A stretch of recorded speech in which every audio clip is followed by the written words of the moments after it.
Di tengah semakin maraknya berbagai kejahatan, merosotnya moral generasi muda, dan semakin pudarnya nilai-nilai agama dari hati umat Islam, bermunculan pula sosok-sosok yang berkamuflase sebagai pemikir dan intelektual dengan narasi-narasi manis yang mereka tawarkan, seolah-olah menjadi solusi atas berbagai persoalan yang menimpa umat. Padahal, secara halus mereka justru berusaha merusak tatanan agama yang telah mapan, perlahan-lahan menjauhkan umat dari ajaran-ajaran agama. Akibatnya, banyak orang awam semakin bingung dan tersesat. Lalu, yang menjadi pertanyaan besar, siapa yang layak untuk diikuti?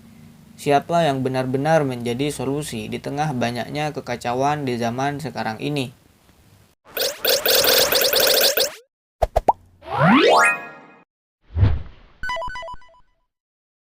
Sebelum membahas jawabannya, mari kita pahami dahulu sedikit tentang Islam dan pondasi penting di dalamnya. Islam berasal dari kata aslama yang berarti menyerahkan diri, tunduk, dan patuh. Artinya, siapapun yang memilih Islam sebagai jalan hidupnya wajib baginya tunduk patuh terhadap ajaran-ajarannya. Namun, apakah itu berarti Islam menafikan peran akal dalam beragama? Tentu saja tidak. Meskipun esensi utama ajaran Islam adalah penyerahan diri dan kepatuhan, Islam tetap membuka ruang bagi akal untuk berperan. Bahkan dalam teks-teks suci, kita sering menemukan ajakan untuk menggunakan akal. Seperti dalam ayat yang berbunyi, "Afala ta'qilun", tidaklah kalian berakal. "Afala tatafakkarun", tidaklah kalian berpikir.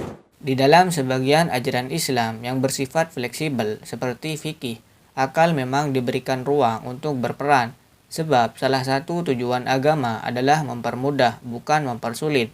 Oleh karena itu, kita sering menemukan perbedaan pendapat di kalangan ulama dalam masalah fikih. Namun, perbedaan tersebut bukanlah bentuk perpecahan, melainkan wujud persatuan dalam menghormati sebuah perbedaan pandangan. Di tengah semua keindahan ajaran Islam, muncul pertanyaan yang sering kita dengar.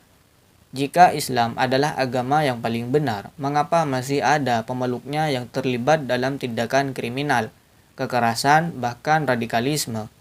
Pertanyaan ini muncul ketika sebagian orang menilai agama dari perilaku pemeluknya.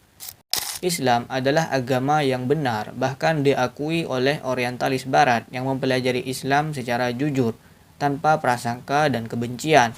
Apa yang dilakukan sebagian umat Islam dalam bentuk kekerasan atau tindakan menyimpang lainnya pada dasarnya bukan cerminan dari ajaran Islam itu sendiri. Seringkali itu terjadi karena adanya misinformasi dalam memahami teks agama, atau karena dorongan ambisi pribadi yang dibungkus atas nama agama. Penting untuk kita garis bawahi, Islam dan umat Islam adalah dua hal yang berbeda. Islam adalah ajaran ilahi yang sempurna dan benar, sementara umat Islam adalah manusia biasa yang bisa saja melakukan kesalahan, bahkan pelanggaran. Oleh karena itu, sangat penting memahami agama dengan benar dari arahan orang-orang yang berkompeten di dalamnya. Dalam hal ini, tentu adalah ulama. Ulama bukan sekedar orang-orang yang hafal ayat dan hadis, tapi mereka adalah pewaris para nabi.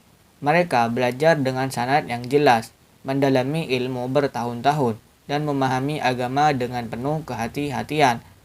Karena di tengah zaman yang penuh fitnah ini, banyak yang berbicara atas nama Islam, tapi sejatinya malah menjauhkan umat dari ajaran Islam yang sesungguhnya.